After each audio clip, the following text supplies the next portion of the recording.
one of the many beautiful things about the New Testament and being a New Testament believer, or I should rather say being a New Covenant believer, is that God has written into our hearts, and He has changed our hearts, and He has written His law into our hearts. He has done so much with us, and so intimately, so centrally, and that changes really how we operate, and that's just marvelous. Welcome this morning for this fresh, simple thought from the Word of God, and I don't want to, dissect that thought too much. I just want to leave you with that thought because that's a really powerful thought for all of us to meditate on. But based on that, I would like to look at Psalm 46, verse 10.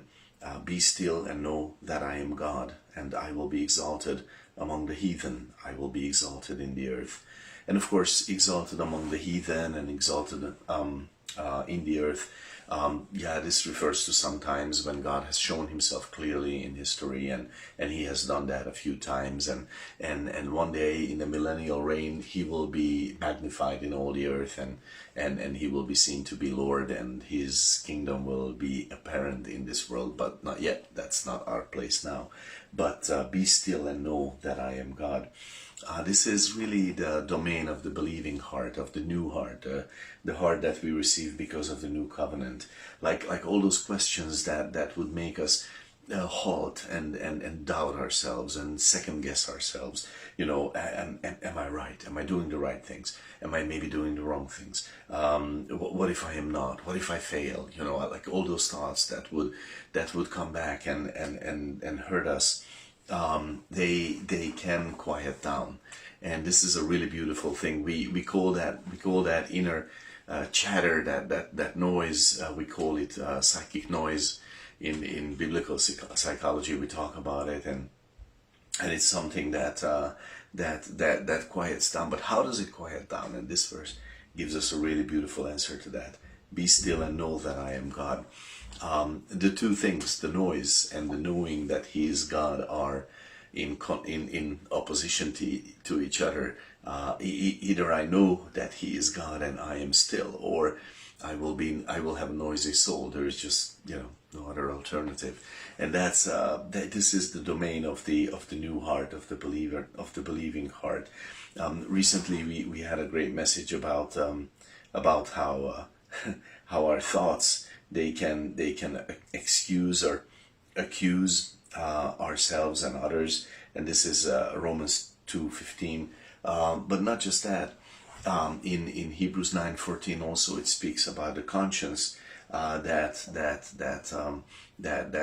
whips us, that urges us to do dead works that don't matter to God, but we do them nonetheless because we try to get better. This is Hebrews 9:14 again, and that's really like psychic noise causing us to do stuff that we wouldn't be doing.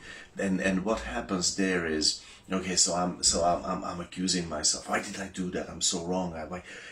Or I excuse myself. Lord, I did that because of this, because of that. I'm sorry, I made a mistake, whatever. Or my conscience is telling me I have to serve God harder because, like all that is going on.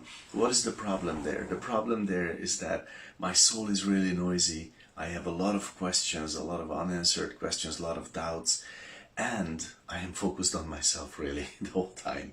And there is only one other alternative, and it is that I am still and I know that He is God. And when I do that, then it quiets down my soul. It quiets down the psychic noise more and more.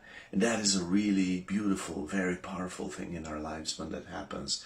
And this is why I do these short thoughts from the Word of God, because just the thought, just the truth, it helps us look away from ourselves, and then in our hearts we can say, yeah, He is God.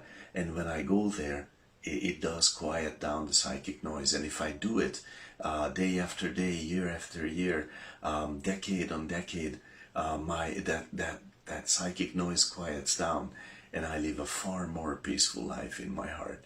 So God bless you with that truth, and trust that it blesses your day, and God bless you.